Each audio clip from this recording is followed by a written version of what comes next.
I really liked learning like melody lines, like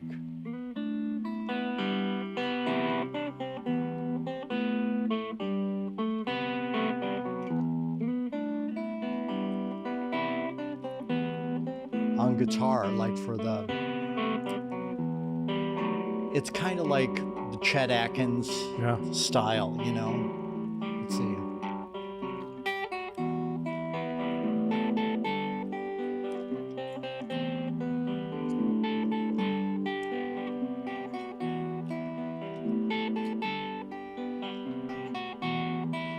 So I would learn everything.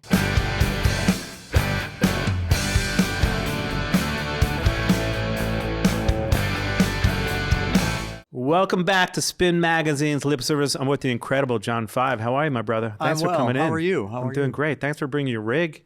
I always had the rig. I mean, it's funny. I have a guitar in every car. So it's like, I don't know why that is. You know, I'm just like traveling or something like that, but I always have the guitar with me. I'm friendly with Rick, your manager. He's like, don't worry about it. John has a guitar with him everywhere he goes. So this is great because this is something a little bit different for the show. You're going to bring your guitar. You brought your guitar. We're going to play some stuff too. But there's so much to get into, your legacy, your history. We were just chatting about the LA scene back in the day because you moved out to LA around the time I did. But before we get into all that, you're opening up your own Kiss museum. You have the greatest collection of Kiss memorabilia maybe ever in the history of like Kiss fans, right? And so I guess we have to talk about that for a minute. It's opening in May, right? Yeah, it's opening in May, and I've been collecting probably since '77. So, and there's been, you know, I guess the Acoin years are the years to collect from '73 to '83, and I mean, the band was so massive, like all over the world. It was crazy with the merchandise and all that stuff. Like the craziest merchandise band ever. Yeah. You know, it was like more than the Beatles or anything like that. So it was, it's pretty insane. But I would just collect and collect and collect and collect. And so throughout the years, decades, all this stuff, I was like, well, a lot of collectors don't share their collection, not even pictures or anything. They're like, oh, I can't send a picture. I'm like, that's so weird, because I want to, you know, share it with people and say, oh, this is from Argentina, or this is from, you know, Japan or Australia and so forth. And you go deep. You're bidding on stuff, you know, and all over the world. And it's really important to you. If you, I'm trying to get everything from that time period, everything from really all over 73 to what, 82 or so? 83. 83. And like even like little variants, like where the album was pressed, what plant. So different plants on the record even. So, and it's a lot of fun. And it's, you know, if this wasn't, you know, just collected and preserved, it would be all forgotten.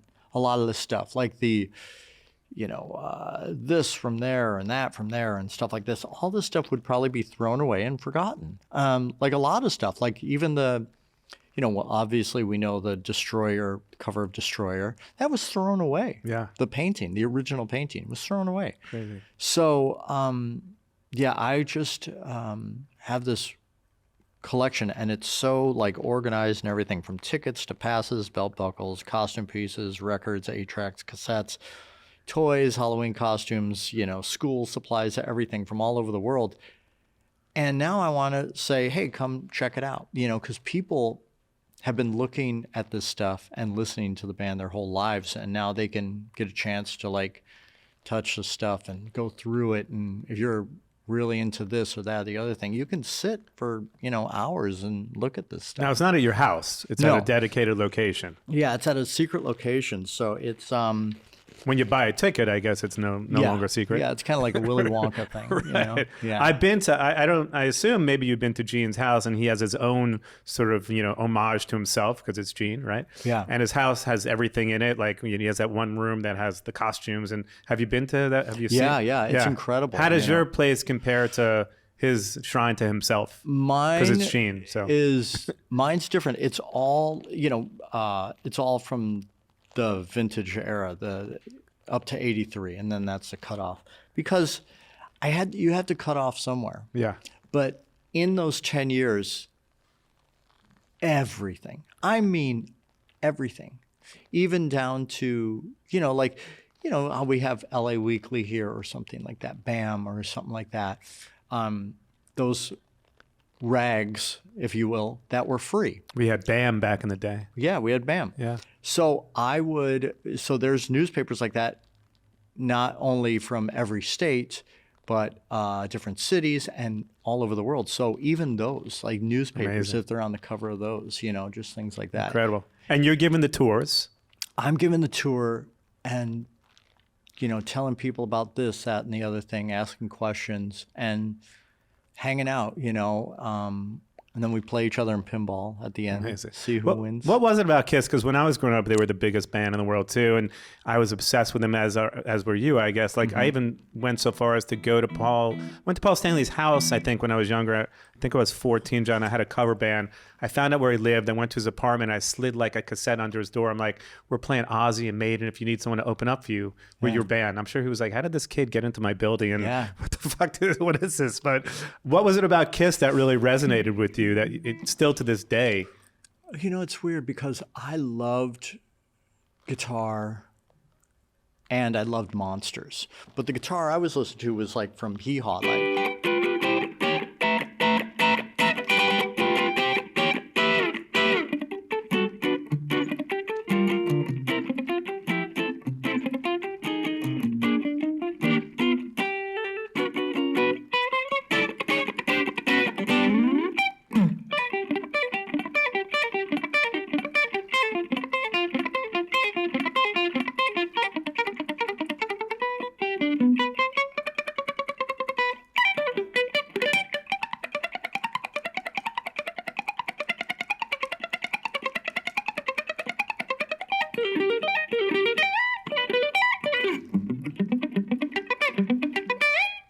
Amazing. Without Hee Haw, we'd have no John 5. Well, I don't know.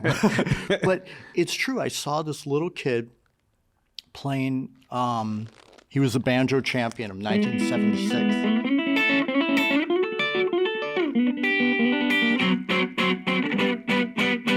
That kind of cool stuff. And I was like, oh my God, it just blew my mind, And then the pedal steel players.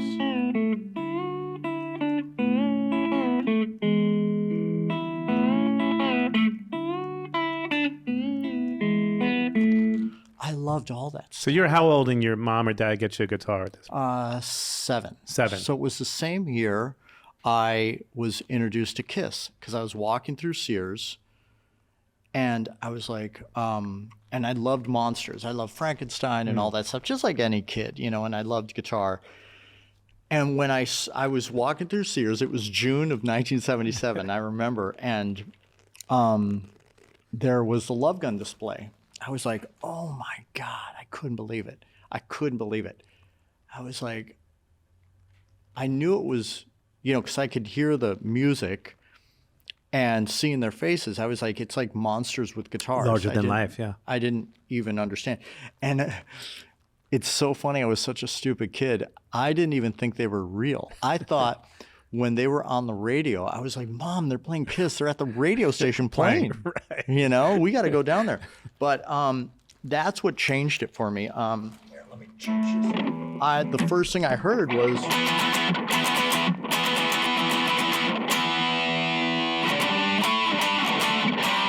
And I was like, oh my God, I couldn't believe it. And that from like,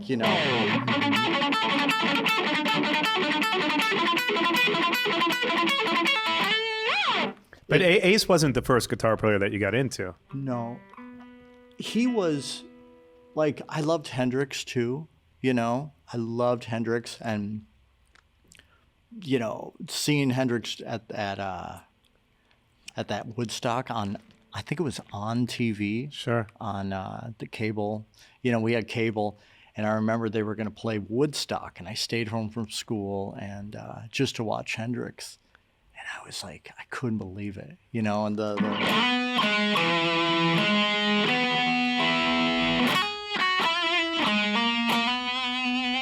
and then in playing with his teeth and stuff like that, I couldn't believe it. And your parents were fairly supportive. What did they do for a living, your parents? My dad was he did insurance, Allstate insurance, and my mom was like an antique dealer. But we were really well off, So it was very strange. We were like had 2 maids and stuff like that. You grew up in Michigan on the lake. Grew up in Michigan on the lake. And they're like, we're going to buy John a guitar, but, as long as he keeps up his school, we're okay with him doing this. Yeah, and they were really cool. And then, all I did was just play guitar, and learned everything.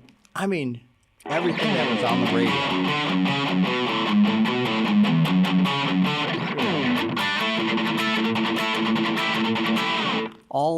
All that cool stuff. Even things like my dad loved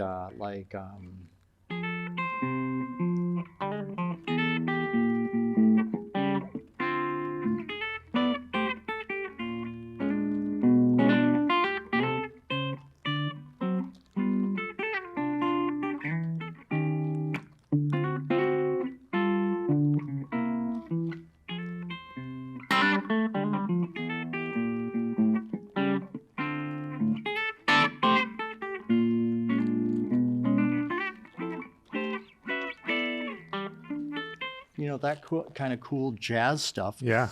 My dad really loved that, and I kind of learned a lot of that stuff for him. And I remember my mom, and they would sing, but they loved music. And I remember there was a song called Moonglow.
Amazing. So it was really your parents that turned you on to jazz, a little bit of country. Yeah. You got into rock by yourself. I just got into rock by myself. I'm sorry. I shouldn't bring guitar to like interviews because then you're like, It's great. It's great. But yeah, I really got into that kind of music from my parents. And then I had older sisters and they loved like,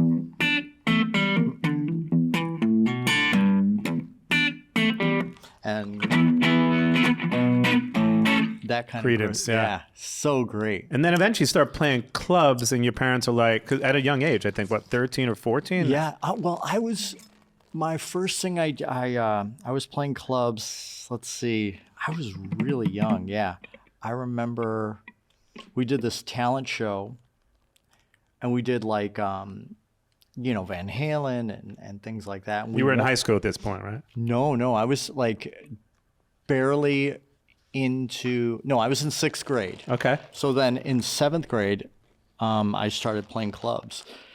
And it's a bit young to be playing clubs in 7th. Very young. But my parents were supportive because they knew I didn't drink or didn't have any desire to drink or smoke or anything like that. And then in the 70s, everybody was drinking, smoking, 80s, smoking. But I never did anything. So they said, as long as you get up for school, you can play the clubs, And I'm assuming everyone in your band was like over 21. It wasn't a bunch of like 7-year-olds.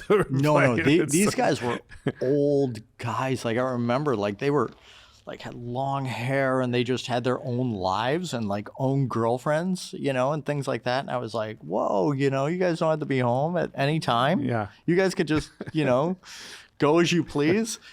And it was I grew up fast, I didn't do anything like drugs or drinking or anything like that, but it was wild, man. What was the scene like in Michigan? And were you going into Detroit a lot to see shows? It was just like this. Yeah. There was a place called Harpo's that was unbelievably dangerous.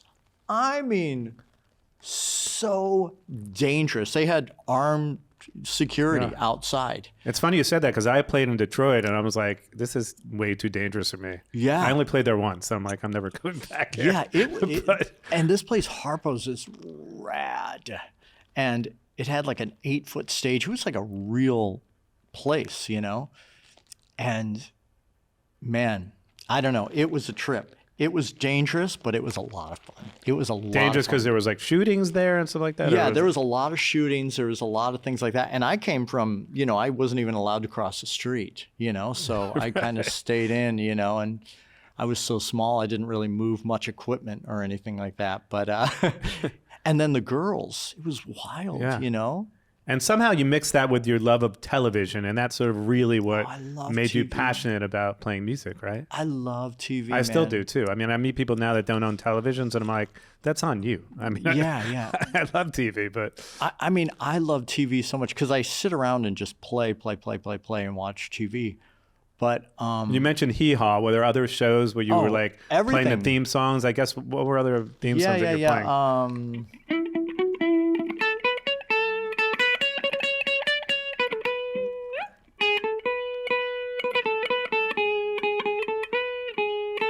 Brady Bunch, yeah. Loved. Did you not just post a picture with someone from the Brady Bunch the other day? Yeah, when they were doing that HGTV thing where they were at their house. Oh, right. Yeah, you I know, saw that, yeah. And it was so cool, man. All the kids were there. Amazing. You know, and I know Susan Olsen, and she's rad. You know, but I loved everything. You know, do you ever notice the TV back in the 70s? Let's see, let's name some show. Barney Miller. Sanford and Son. Sanford and Son, thank you. Happy Days. Happy Days. Brady Bunch. Brady Bunch. What are some others? A lot of the families were kind of low income. Yeah, I think they all were low income. Yeah, All in the Family. Yeah. All that stuff. It's so weird to think. And then in the 80s, I guess people started to get like the money, like Dallas, Right. you know, and things like that. But everybody in the 70s, it was like, no one had money. yeah, no one had money. So why am I blanking on the one with J.J. Walker? Come on. Oh, Happy Days. No. Come on. God, Good Times. Good Times, right. Good Times. My memory's shot, but yes, great show. I love Yeah, that show. and everybody, it was all. Welcome Back, Kotter. Right? Yeah, Welcome Back, It's all Kotter. coming back to me, right? Man, dude, I hate to name drop, but No, but it was sort of your love. It's weird. It's this sort of mix of like your love of monsters, television, your parents' influence of country and jazz, and then you getting really into Kiss. And eventually you said, I need to move to LA. I'm 18 and I need to give it a go. We spoke about it. I think you said 88. I moved here in 87. yeah, so. the first time I moved here, the very first night, I came out here with the drummer from Megadeth, this guy Chuck. Did you just know him like from Detroit? Or? He lived in Michigan too, and he was going back to going back to California. And I said, "Hey, dude, you know, I'll drive with you and stuff like that." And he goes, "You can stay at my buddy's like office or something." And it was kind of like this, you know, like live in the office. Yeah. And I stayed what we there did. and I slept. And the first night, not Chuck because he had his own place, but these guys robbed me. I had no money, zero. And what'd they take? Everything I had. Oh my God! Your guitars and No. But they went through and they took what little money I had. And it's so weird to think like how little money that like I survived on. Yeah. I had zero money. It's so weird. And somehow back in the day it was almost glamorous. I remember we lived at the Oakwoods, all the guys in my band together. Well, that's fancy. Dude. Well, it was like five of us in a single like studio apartment. So But that's like a furnished place. Yeah, but it was. I mean, when five guys in one room, it wasn't great, but it was somehow glamorous in a way, right? We just did what we needed to do. But that's pretty highfalutin. Right. You know, the Oakwoods. I lived at the Hollywood Billiards. Okay. In these rehearsal rooms, you know, and Was that on Western? It was on Western. Yeah, I think we rehearsed there too. Crazy. Yeah, horrible place. Yeah. And no bathroom, and we had to nail like nails sticking out of the out of the door so no one would kick it in. And was the plan just because you moved out here with the idea of just sort of being like a session player? Yeah. You didn't think about being a rock star or a joint. Really, it was like I'm just going to play on other people's records. Yeah, and that's what I did. You know, I just played on everything I could for zero money. Like I just was like, this guy would do it for this much and I would do it for half of that. And just that's because I knew all these different kinds of music and I could read and all that stuff. So I did it for like no money. Like it's like if you're getting your house painted or something, and some guy charges you this much and the other guy's like, well, I'll do it for half. I'll take you it. know, and you're like, okay. And at some point you end up meeting Rudy Sarzo, Yeah. who was sort of the conduit for you to get into this world, I guess, right? Yeah. And I was playing at Gazzari's and it was, you know, nobody was there. It was like nobody there night, you know? Yeah. And like a Monday night or a Sunday night at Gazzari's, right? like a pay-to-play night, I guess, back in the day. The worst. Right. And there was this one girl, Betsy Browning, who was kind of like a promoter back in the day, and she knew Rudy, and Rudy was putting a band together, and he was Whitesnake at the time. And so he came to the show. Nobody's there. Right. And it's just you and Rudy Sarzo. him and his wife. So we came out, we were playing, and we're like rocking out and stuff like that. And the singer hits his head and he's bleeding down his face. And he's like, oh. And then he goes guitar solo. And so I start ripping into a guitar solo. Rudy thought this was all part of the show. He's like, this is the greatest thing ever. This is the greatest show ever. Like Alice Cooper or something. So we went out to eat for breakfast, and he goes, I want to put a band together and I want to have you play guitar. And like, I was parking cars, you know, like I was like, oh my God, this is incredible. We went to go meet Trudy Green, who managed like Mick Jagger and Janet Jackson and all these people, HK Management, Irving Azoff's. Yeah.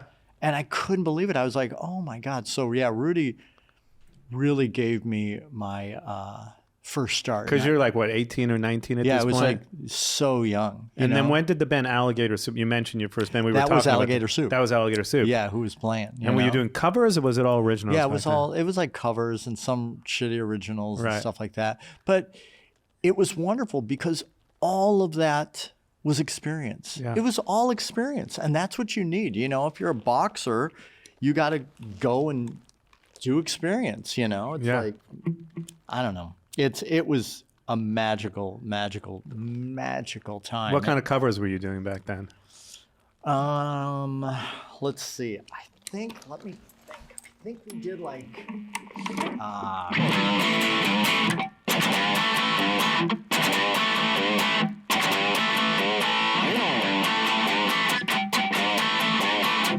let's see if I know.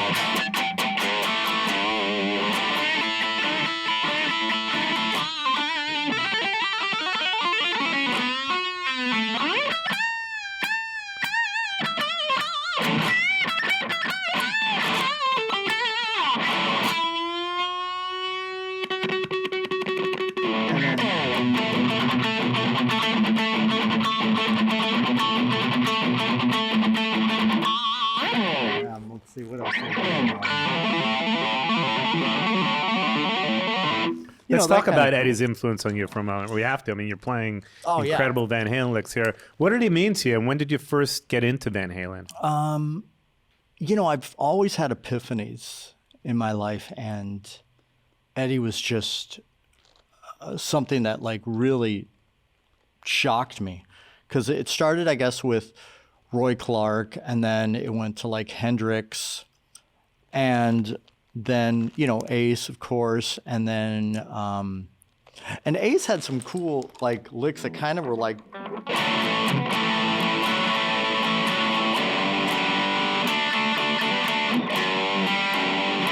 and that's kind of like a country lick. Does that shock me? Yeah. Yeah. And a lot of guitar players did that, like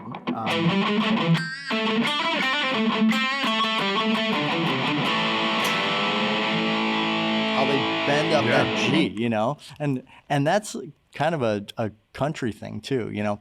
So Ace, and then Eddie, I was like, oh my God, I remember my guitar teacher coming over and bringing Van Halen 1, and I was, you know, shocked, you know, I couldn't believe it. Just because you never heard anything like that. No, and I'd learned everything.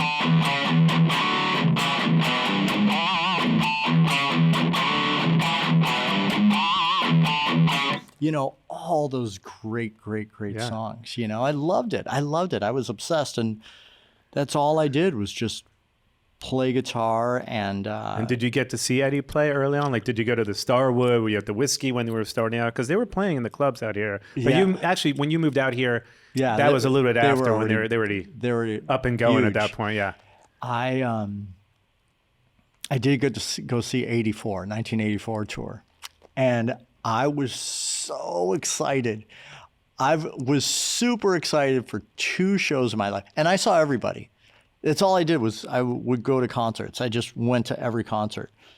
I remember crazy excited for 1984 and Def Leppard Pyromania. But I saw everybody. Amazing. Everybody you could just name a band, and I saw it back in the day. AC/DC for those about to rock, Dr. Feelgood, Ozzy, Judas Priest, everything. Bon Jovi when he was like, nobody was playing a free concert, every band, because I just went to everything. Guns N' Roses when they were like playing this small place, nobody was like really there, and we hung out after the show and just talked and stuff like that. So really cool. And I was like, how does that, because I was kind of, he was doing it with the delay pedal, and I kind of did it with like a country thing, like. And I remember asking Slash about that and, all that cool stuff. Because we were talking about, when I moved out here, as I said, it was 87, it was 88 for you. But during that time period, I think I first came to LA maybe in 85, John, and I saw Wasp at the Troubadour. And Blackie was throwing like raw meat at the audience. And I was a kid. I was like, what the fuck is this? It's the best. But when you first got out here, did you go see a lot of those bands? Because I know Mötley, on their first time around in Detroit, maybe your mom didn't let you see them or something, right? Yeah. My first concert was the Rolling Stones. I was 11 years old, and but yeah, my mom, because it was downtown Detroit, right? Which is very dangerous. That's very dangerous. Yeah. But I would sometimes get out and go see shows, But to go with like friends, she was like kind of weird about it, not really into it. But I started, going at like 11 and stuff. But I remember I wanted to go see Ozzy and Mötley, and but it was a school night and I couldn't go, So, but man, when's the first time you ended up seeing them in LA? Was it during the heyday of like the 80s? Well, I saw Theater of Pain. Oh, you did? Okay. So you never saw the Too Fast for Love era of them? No, playing. I didn't. But I saw Theater of Pain, and what I remember about it is I was right in front of Mick, and it was so loud. And I was, this is what is that, 86? Yeah. I've been to a zillion concerts at that time. So I'm like, get my shirt, and I think I'm all cool and stuff. And I was right in front of Mick, and it was so loud that I got nauseous. And this never happened to me before. Right. I mean, I was nauseous, and I had to go sit up on tier A, I remember, and my head was down. And I was so nauseous just from the volume. And then when that went away, I, got back into it. Were you a fan of Too Fast for Love? Oh, one of my favorite records of all time. I loved that record. I worshiped that record, and Shout the Devil, and all those Mötley records. I loved them. I stayed home. I was at my friend's house. We watched the US Festival and all that stuff. But I would go to these concerts and sit and watch these guitar players on how they were doing stuff, like Night Ranger,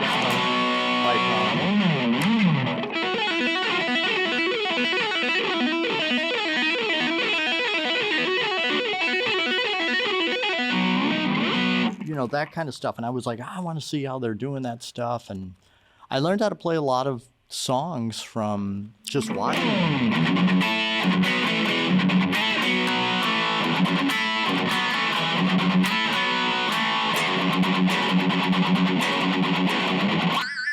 It's incredible that half these guys that influence you end up playing with later on in life, right? From Rob Halford to Zombie to Manson to obviously Crüe now. But sometimes you pinch yourself and say, these are all the guys I grew up listening to. And now I'm in a band with them where I played, I was on their records. Every day. It's like, we'll be playing like Home Sweet Home or something, and we're all in a row there and we're playing. And I'll look at the guys for cues and things like that. I could see the crowd, I could see Vince, I could see Nikki, and they're playing, and it looks like I'm in the video, like in Hot Tub Time Machine or something. Right, this is surreal to me. It's really weird, you know? But talk to me about that time. Eventually you connect with Chrysalis Records and you end up writing for a lot of artists, right? Yeah. I got signed to a publishing deal, and I would just write for every artist. I would write for like anybody, you know, everybody. Well, Avril Lavigne, you played with Halford, Katie everybody. Lang. Lynyrd Skynyrd, like Chrysalis flew me over to Nashville to go, write with Skynyrd. And I came in and I looked crazy. I looked crazy. It was cold and I had this big black fur coat on, like high heels. You weren't wearing the makeup for Skynyrd. I was wearing some makeup for Skynyrd, and they were probably like, what's they were on? like, is this Kiss or is this Skynyrd? They were like, what the fuck? Right. And but I would play, and there's like this delay thing that like a lot of the country guys would do, like.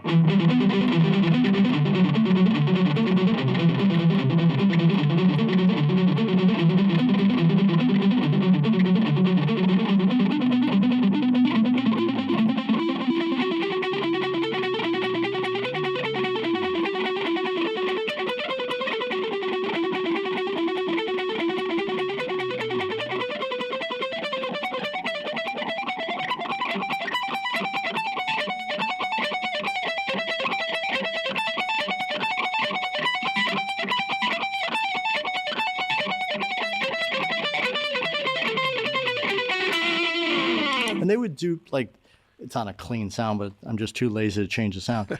But I would do like all this country stuff too. And they were like, oh, rad. And they would like name off like country songs, and I would just play them and stuff. So we got along great. And I ended up writing a shit ton of songs on the record, you know, like great songs that I'm so proud of to be a part of this Lynyrd Skynyrd history, just because I loved Lynyrd Skynyrd so much. One of the greats. And you know what they were so great at is it was like a country rock type of thing, but they also had this blues feel to them. Like see, I shouldn't have brought my guitar, and I'm all on.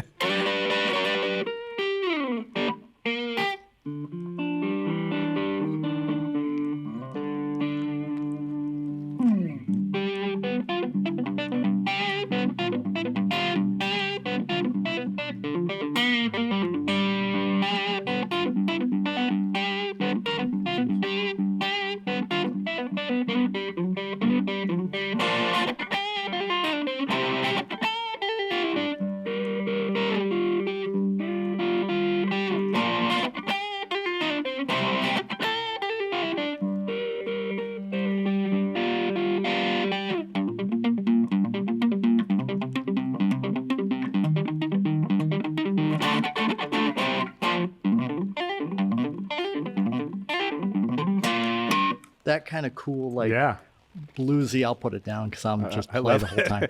So we got along great, and I just stayed in touch with the guys, and it is such an honor to be a part of that Skynyrd history. Like, you don't even know. I mean, they were such an important band for me. And then like that would go to like Meatloaf, or that would go to Ricky Martin, or that would go to things like that. Scorpions. There's so many artists to work with. Like, yeah. And eventually meet Halford, which has got to be another dream come true. Because who didn't love Priest growing up, right? Oh, man. Yeah. I'll tell you, I loved Priest, and I went to go see the Defenders of the Faith tour. And, I was like, I just loved autographs back then. And I was just a little kid. And I was like, I wanted to meet, Glenn and Rob and all that stuff. And I was standing outside, and it was raining. And I had my Defenders of the Faith album. I was like, oh, man, just sign my record. And they just walked by. And so I gave Rob a lot of shit about that later on. I was like, you walked by and it was raining. I was a little kid. And he's like, you eventually form a band with him, and you get produced by Trent Reznor. Yeah. Which is pretty incredible, too. Who I love. I love fucking Trent Reznor, man. One of the greatest ever. God, what an What was that anomaly. like? Oh, I wasn't there. I was on the road. So Halford went to, God, what an idiot, right? I was on the road. I was a session player. I was working all the time, and I wasn't even there. He was, and I would call Halford, and I'd be like, I'd be like in fucking, I don't know, in the middle of somewhere. And I was like, how was it, man? It's like, what's going on? He would send me clips, and I was like, oh my God, this is amazing. I can't believe I wasn't there. Well, you need to do what you need to do to survive at that point. And Yeah, on the road. but now I'm like all mad because it reminded me of like not being there. But Halford, it was great. He was perfect every night. I mean, he sang perfect every night. I almost thought, like, I used to always think like aliens just like look like humans. Right. So I didn't even think he was real because he would sing perfect every night. It could be an alien. And it was like high just singing, He was, I mean, incredible. And then eventually that led to you playing with Manson at some Yeah. point. You end up meeting Marilyn. Like, I think you got a call. You were on tour Yeah, I was on tour with Halford. with Halford. And, oh man. It's all right. I gotta It's say, great. It's great. It's like yeah. my whoopee. So you get a call, and someone get a says call- to you, we want you to meet Marilyn Manson. Yeah, I was on the road with Halford, and I was like, oh, I finally get to see Manson. Yeah. Because I never saw him. And I was a massive fan. I mean, playing for Katie Lang, I would listen to Manson before I go on stage with Katie Lang. She was like, what is this? And This doesn't sound like my music. yeah, right. And I was so excited to see Manson, and they canceled. I was like, I can't believe this. I'm never going to see the guy. I'm never going to see him live. And another thing, I was doing Conan O'Brien playing with another artist, and they were playing right down the street. I got off stage at Conan, ran to Roseland, and they were finished. And I was like, I can't, what gives? Anyway, so I get home, and my phone's ringing. And, it's that time where you like, no cell phones. You put your bags down. You're like, hello, hello. And Answering machine. yeah, like, and I grab it right before, and it was Tony Ciula, the manager. And they said, oh, we're having a problem with our guitar player, and you want to come meet Manson? I was like, yeah, I just landed, but I'll be there. And we went to Gaucho Grill on Ventura. And I remember he had the David Lee Roth record in the backseat of his car, and because I saw this nice car, and I was like, I wonder. And I looked, and it was the Rob Halford record and the David Lee Roth record I was on. And he goes, oh, we want you to join the band. Your name's going to be John 5. I'm going to do everything with numbers. And I was shocked. I didn't audition or anything.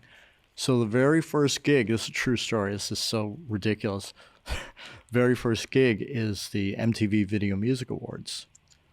And first time I'm seeing Manson on stage. So I'm just watching them playing. I'm not like... No rehearsal? Or was there a rehearsal? No, they're rehearsal. Yeah. But I'm watching him because I never saw him live. So I'm like, oh, this is my... but I'm like, oh, dummy, you got to like entertain the crowd. Again, like you're in the video, right? Yeah, exactly. But it was incredible, man. What a great time. I remember the very first rehearsal, I learned everything. That's how I got a lot of gigs. I learned the bass parts and the keyboard parts and the melody lines on guitar and everything. Like I really liked learning like melody lines, like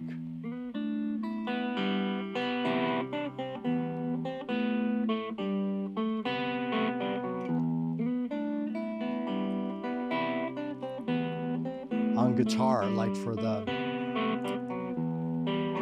it's kind of like the Chet Atkins style, Let's see.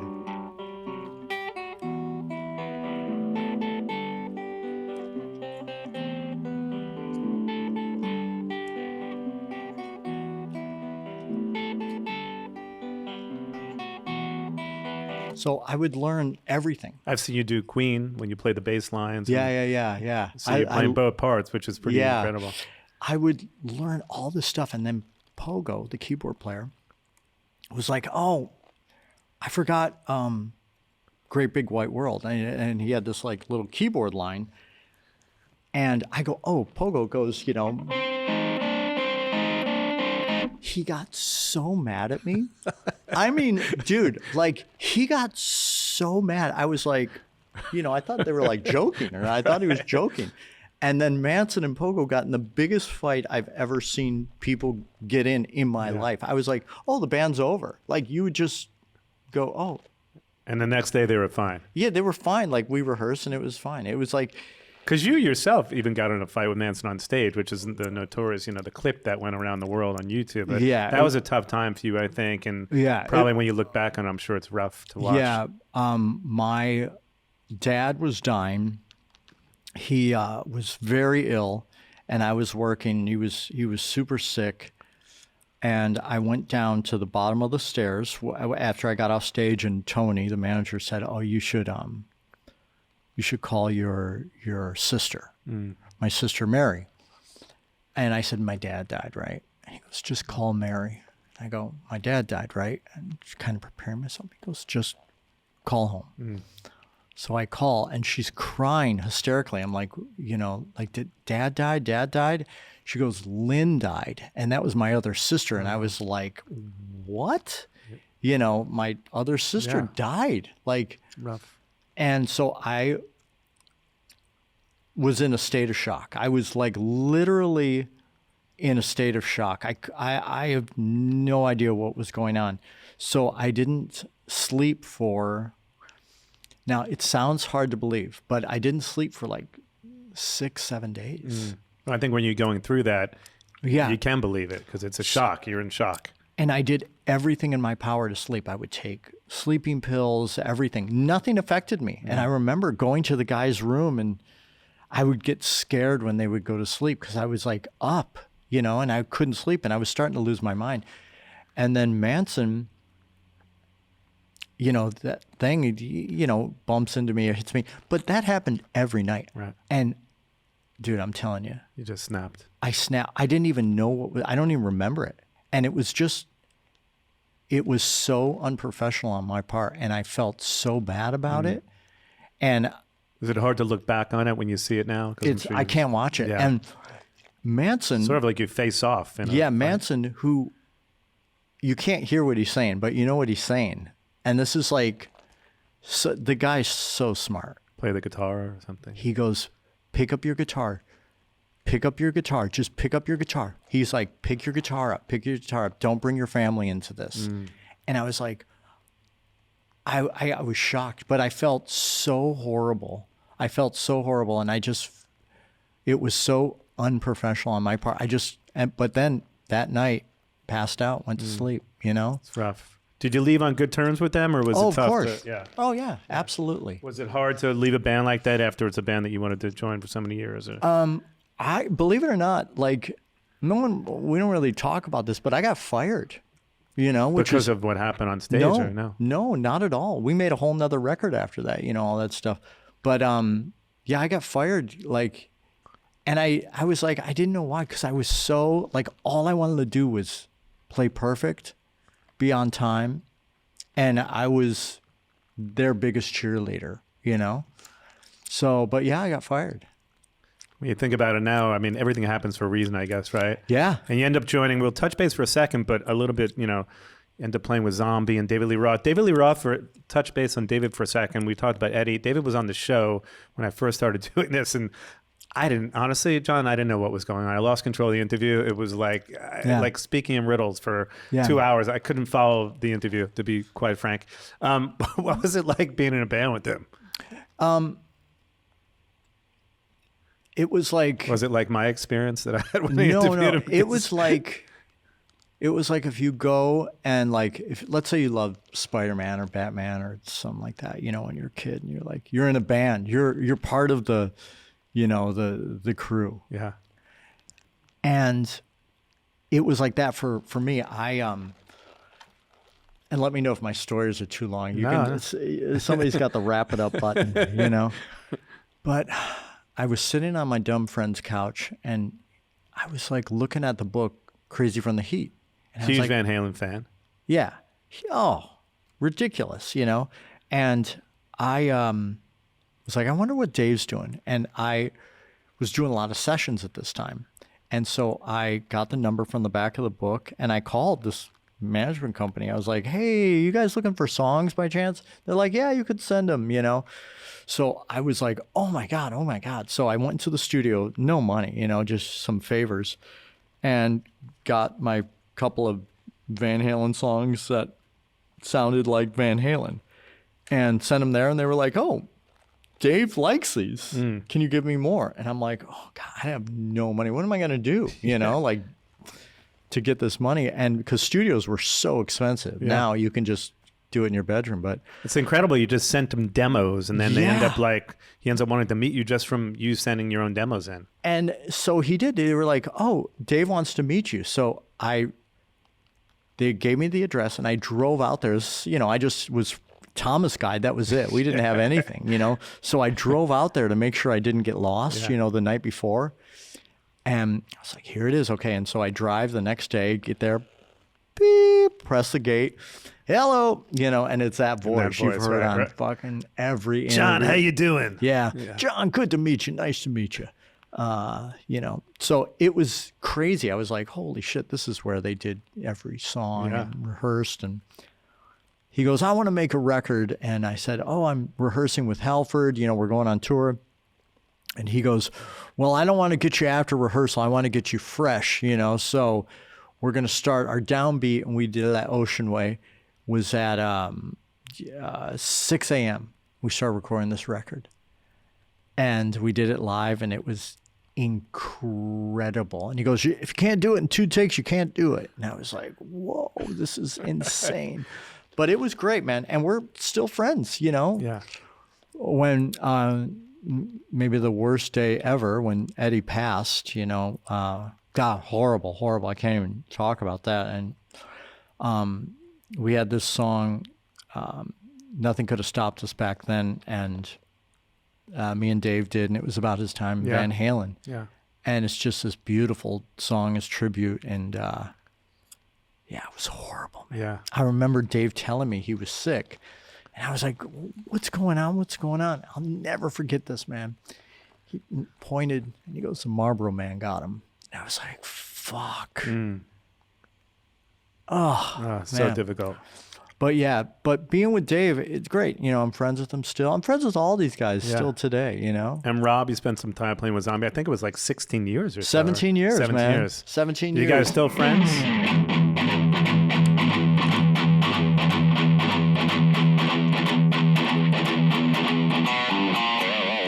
Amazing. Thunder Kiss.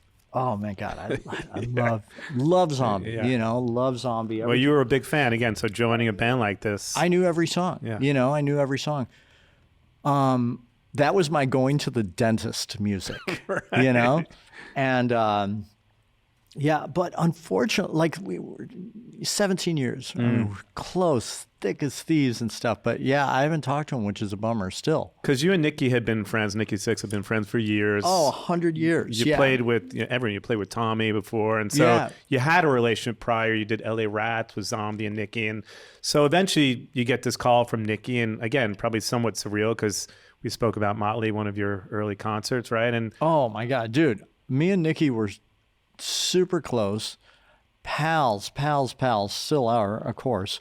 You know, I knew Tommy really well, played, you know, on stuff for Tommy, and but never met Vince. And it was weird because they were, you know, they were doing their stadium tour. And you're friendly with Mick Mars too. Oh, I love Mick Mars. Yeah. Dude, he was my bro. I would, true story, I would go see Mötley and I'd be yucking it up with Mick so much that I didn't have time to go say hi to Nikki or Tommy. Right. You know, I'd be like, me and Mick were just talking guitars and like just hanging out, like literally hanging out and chit-chatting all the stuff, you know. I have such a great respect for Mick. I love Mick. Yeah. He's my favorite member. And those solos were hooks back in the day. If you listen to Too Fast for Love, every solo was like a song. Absolutely brilliant. Is it hard because you want to stay true to the music and you want to interject your own John 5 into the music, right? But is it hard to sort of stay true to the music and also interject your own guitar playing into some of the songs? I would never change a note. It's like I'd never do it. Sacrilegious, I guess. Sacrilegious. I'd never do it. I'd never change a note. Because initially with those conversations, like play yourself, be yourself in the music, but also be true to the music. Yeah, no, I wouldn't. I just kept it, even little squeals and harmonics and all that stuff. I just did just like the record. Because I would go see concerts and I want to, you air guitar things your whole life. Yeah. So when you go to a show, like I would go to concerts and it would be different. I'd be like, oh man.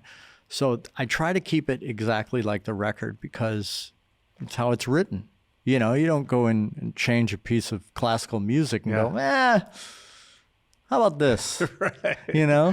But do you have certain songs in the set that are your favorites to play? Everyone. I imagine. Dude, Nicky gave me the list of songs to learn, And he goes, Mick's going to retire and all this stuff. And he goes, here, just, learn these. And I knew them all. I was like, right. I you didn't have to practice for that. I've been playing them since I was 13. Yeah. But the first day of rehearsal, dude, it was so crazy because I was like so excited. And I was like so early, and I was like, maybe I'll go to Target. Yeah.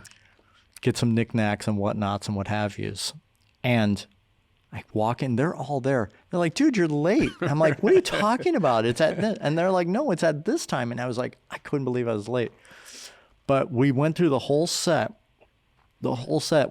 without stopping. Just boom. Amazing. Because I've been playing them as long as they have. And when you work with producers like Bob Rock and you get to record live in a room for the first sessions you do with them, it's got to be incredible, right? And just another pinch me moment in your history. It was weird, man. It was weird because how we recorded was we were all in the live room. And that's so, unorthodox. Nowadays, you're usually in the control room and doing it like that. But it was unbelievable. So we recorded just live off the floor. Yeah. And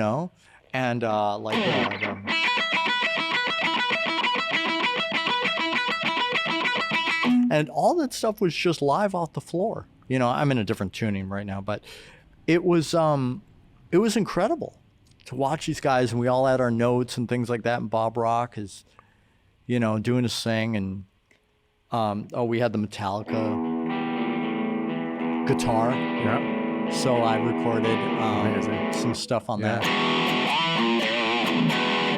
I recorded some Motley stuff, Motley guitar tracks with that Metallica guitar. I was really a runner when they did the Black Album, so I'd work in the studio and get like Lars Bagels and stuff. Really? Yeah, back in the day. That's great. Yeah, it's Where? funny. It was in the Valley in the studio. It was in North it was Hollywood. one-on-one. One-on-one, Yeah. exactly. This guy Mike Tachi, I think, helped engineer it or something. But yeah, it's so crazy when I just all this stuff is bringing up so many memories. But I remember working, there at that time and just going shopping for Metallica and hearing those songs get created was pretty amazing. Yeah. So when you started to play that, it just brought back some memories. Yeah.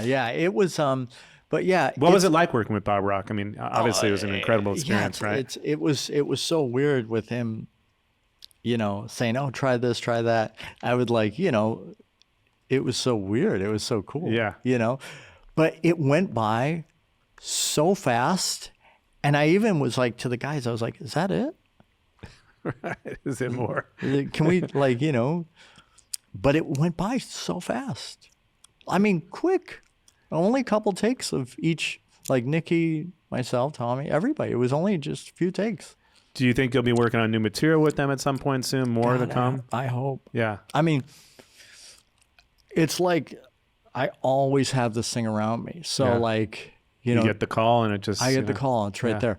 But Nicky will call and he'll have lyric ideas and things like that, and it's crazy. Like I can't write lyrics. I'd be like boobs, I don't know.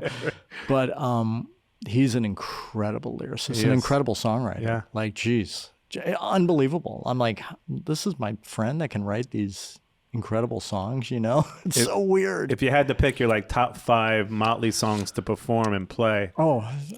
what would they be? I think Wild Side. I guess we can hear him too, right? Yeah. You got the guitar. Well, I mean, I'll tune down for him. You have to tune down. I'll tune down for down him. tuning. Because they did the same. Which was cool. Nobody really did this, but they tuned down a whole step.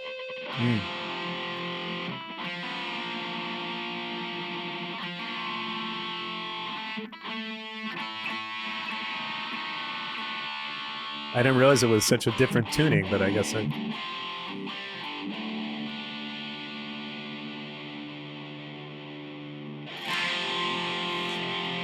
Just that chord, you know. yeah, of course, signature.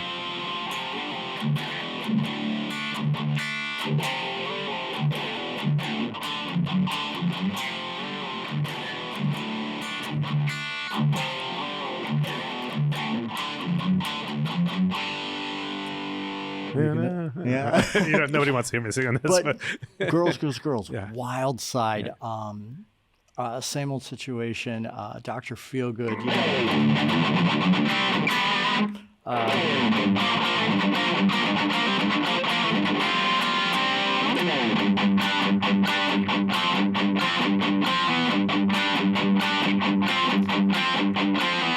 listening to them my whole life, these songs, and I don't have a bar on this.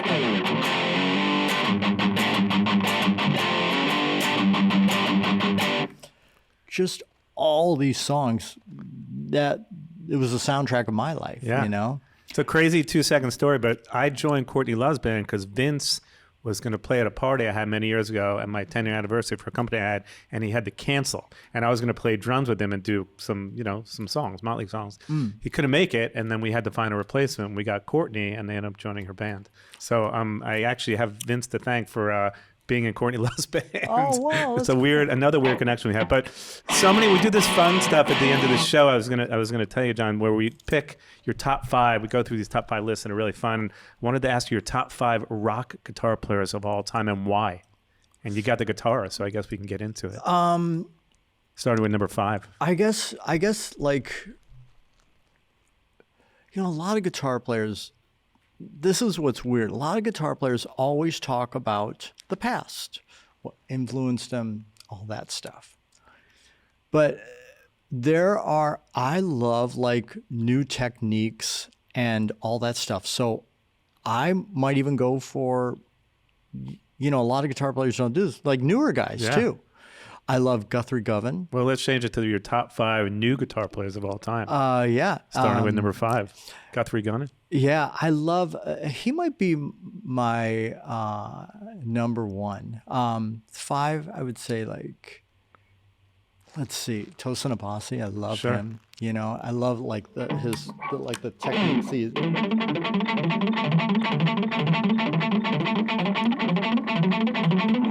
That kind of cool stuff. Yeah. And who else do I love? Tim Henson, Polythia, love that stuff. And I love like the tapping stuff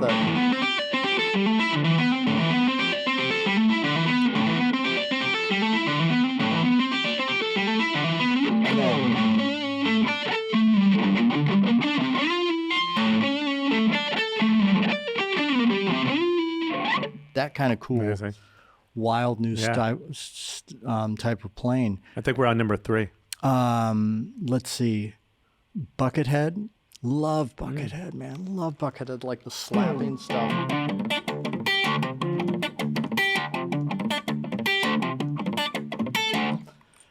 That kind of cool stuff. I don't know. Jeez, let's see. I have to, let's put Guthrie second, but I gotta like always say Eddie Van Halen's number one. Yeah. So this is not necessarily new guitar players. It's just top 5 guitar players of all time. Yeah, like, I mean, it's so hard because I love Chet Atkins, Roy Clark, and Yngwie. I love Yngwie and Paul Gilbert and all these guys, man. Everybody's influenced me. Everyone. Yeah. Everybody has influenced me so much. And they don't have to be like crazy shredders or anything like that. I just love I mean, I love Steely Dan more than anything in the world. You Comes know? up a lot on the show, Steely, and how great they were. Oh, dude, How great they are. Yeah. unbelievable. Like, Asia. oh, Aja. it's the best. Yeah. Asia, Can't Buy a Thrill, like Pretzel Logic, all these great, great, great albums they put out. But I love Steely Dan. I love like jazz guitar players. So yeah, it's I think inspiration is one of the most important things in the world. Definitely. Because just like you saw something change your life forever. Yeah. You know, change your life forever. It was like with me walking through Sears seeing Kiss, you know, changed my Change it life. forever. And, you know, I'm 23 right now, so it's like changed my life. If we had to talk about a perfect album for John 5 with no skips, right? I mean, these days everyone skips around, but start to finish, I mean, whether you put it on the vinyl and, you know, you turn it over once, but no song on the record is bad. What would you say your perfect records for? Asia. Asia. Yeah. I thought you were going to say that, and that's come up a Love lot. it. What makes that record so special for you? I think, I mean, it took them 6 weeks just to figure out what chair to use, you know? The But- drums took 8 months to record or whatever it was. Yeah. right? It's just perfection. Everything on that record is perfection. Yeah. And it was looked at to be a perfect record. And it's beyond perfection because when you go beyond perfection, if you get a perfect take, but then you get a take that is, you're not even thinking about it and it's just perfect. And I think that whole record is like that. And the sound quality, you know, they used to test out hi-fi stereo systems back in the 70s with that record because it was perfect sounding record. It still is. It Yeah. still holds up. Oh my God. Incredible Unbelievable. record. And last but not least, your top 5 metal riffs of all time. I mean, you feel like you can play anything and you can recite anything like that. Yeah. So this should be a no-brainer. I think you might have played some of them during the show already. Yeah. But, I mean, God, let's see. Metal. It's like, okay, so if we're talking Hard metal, rock metal, or you know, rock metal, okay. I love Hang 'em High, Van Halen, you know, that.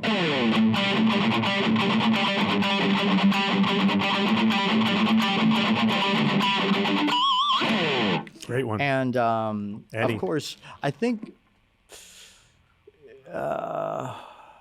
probably, you know, a lot of people play it, but I mean, what a riff. Yeah. Monster. What a riff. What a It's riff. Still. unbelievable. Here's a great one. Let's see if I remember it. Oh, here's a good one.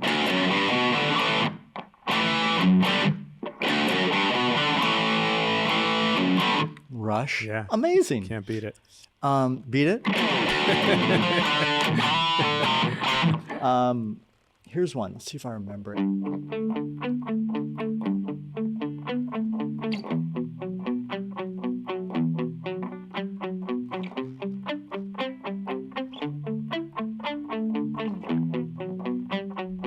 Great riff. Maybe not metal, but Maybe great not riff. metal, but Yeah. rock, but Rock, yeah. unbelievable Yeah, riff. Like yeah. so well written.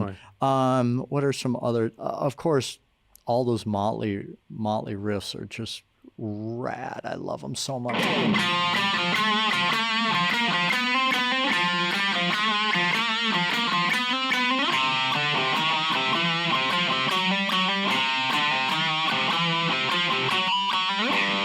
So good. So good. What are some others? Well, we got one more. I mean, unless we don't include the police. and then I it's- just keep going. Oh, you know what's a great one?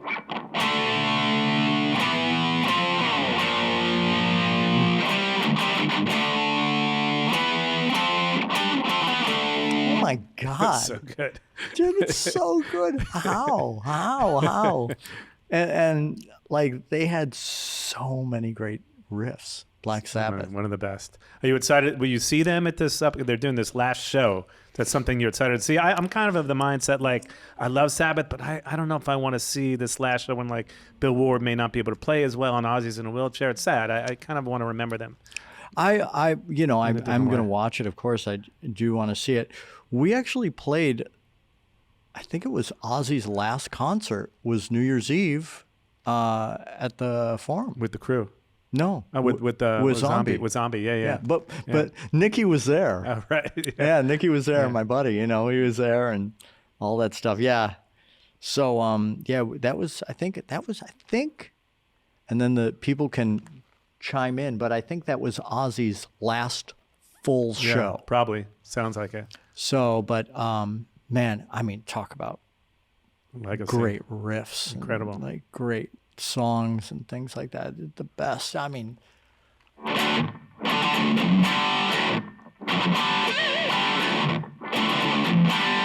you know, that kind of great stuff. Best. Man, so good. Well, we'll have to do a part 2 sometime. Obviously, the Kiss Museum is coming up. Yeah. Right. So that's in May. Yeah, that's in May, and that's going to be so cool, man. Because I love museums. And Yeah. I would go and see stuff, but it's only going to happen one time. This is it. You have like 20 dates, I think. Right? Yeah, and this is it. It's only going to happen once. They can come hang out with you. Yeah, they can come hang out. Play pinball with you. Yeah, meet and greets are like 30 seconds, so this is good, you know. And more Creatures music, I assume. More Mötley music. I'm working on new records called Deviant. Nobody knows that. Hey, first here. There we go. The scoop. Yeah, it's called Deviant, and working on that. That should be out hopefully this year. You Amazing. know? So just keep on picking and grinning. You know. Hopefully more Mötley music coming up. Oh man, my favorite. God, I love that band so much. Awesome. This is so fun. I think I'm too excited though for the band. Incredible. You know, I'm like, hey dudes, all right, rock and roll. Well, we'll do a part 2 coming up for sure. This has been awesome. Thank you. Thank you, brother. I appreciate you coming in.